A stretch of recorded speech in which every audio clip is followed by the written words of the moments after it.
চারটে ডাক্তার, কটা ডাক্তার? চারটে। চারটে রুগী, কটা রুগী? চারটে রুগী।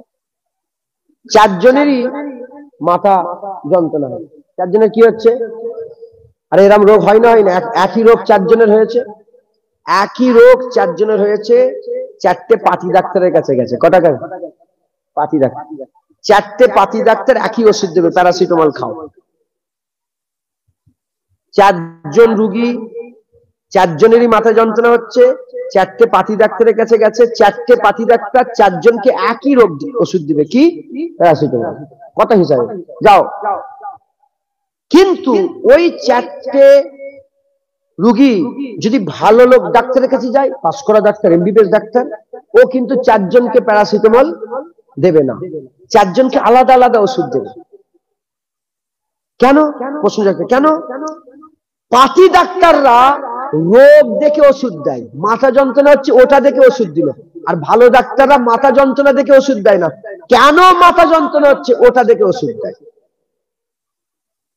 আম মাওলানার কাছে যাবেন, কিছু মনে করেন না, আমি নিজেকে বড় করছি, নাউজুবিল্লাহ, আস্তাগফিরুল্লাহ। আম মুলি সাহেবের কাছে যাবেন, ও শুধু একই কথা, নামাজ পড়ো। আরে ও মদ খেচ্ছে, নামাজ পড়ছে, ও জেনা করছে, নামাজ পড়ছে, ও লোকের মাল ভক্ষণ করে, নামাজ পড়ছে, ও সুদের কারবার করে, নামাজ পড়ে। এবার বলে মিসকাত শরীফে হাদিসের মধ্যে এসেছে, এক দানা পরিমাণ হারাম পেটে যদি চলে যায় আর নামাজ পড়ে পড়ে যদি কোমর বেঁকিয়ে ধনুক করে ফেলে, তার একটা নামাজ আল্লাহ কবুল করবে। আমরা মনে করছি নামাজ পড়লে হয়ে গেল, নামাজটা কবুল হবে কি করে? তুই তো হারাম খাস, তুই তো লোকের হারাম খেয়ে খেয়ে বেড়াস, তুই তো পরের মাল জোর করে দখল করে বড় দাঁড়িয়ে রেখে হাজি সাহেব হয়ে নামাজ পড়ছিস। মাথায় ঢুকছে, বুঝতে পেরেছেন?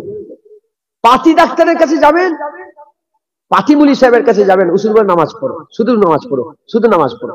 কিন্তু আপনি যদি এই আপনার রোগ নিয়ে কাদেরিয়া, চিস্তিয়া, নকশবন্দিয়া, যদি কাদেরিয়া চশমায় যান, চিস্তিয়া, নকশবন্দিয়া, মুজাদ্দিদ, যদি আল্লাহর নেক বান্দাদের কাছে যদি যান, ও কিন্তু এই রোগের ওষুধ আলাদা আলাদা দিবে, কারণ তারা রোগ দেখে ওষুধ দেয়, তারা রোগ দেখে। ইমাম গাজ্জালি হুজুর, ইমাম গাজ্জালি মাজালিসে গাজ্জালি বলে একটা কিতাব আছে, মজলিসে গাজ্জালি, ওই কিতাবের মধ্যে বলছেন, আল্লাহর ওলিদের কাছে যখন বান্দারা যায়, গুনাহগাররা, আল্লাহ পাক তাদের এত পাওয়ার দিয়েছে, তাদের গুনাহগুলোকে টেনে বের করে নেয় একবার। জোরে বলেন, মাথায় ঢুকছে, বুঝতে পেরেছে?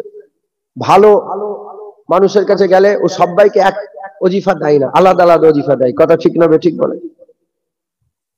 অতএব নাউজুবিল্লাহ, আমি আলেমদের দরবারের কুত্তা।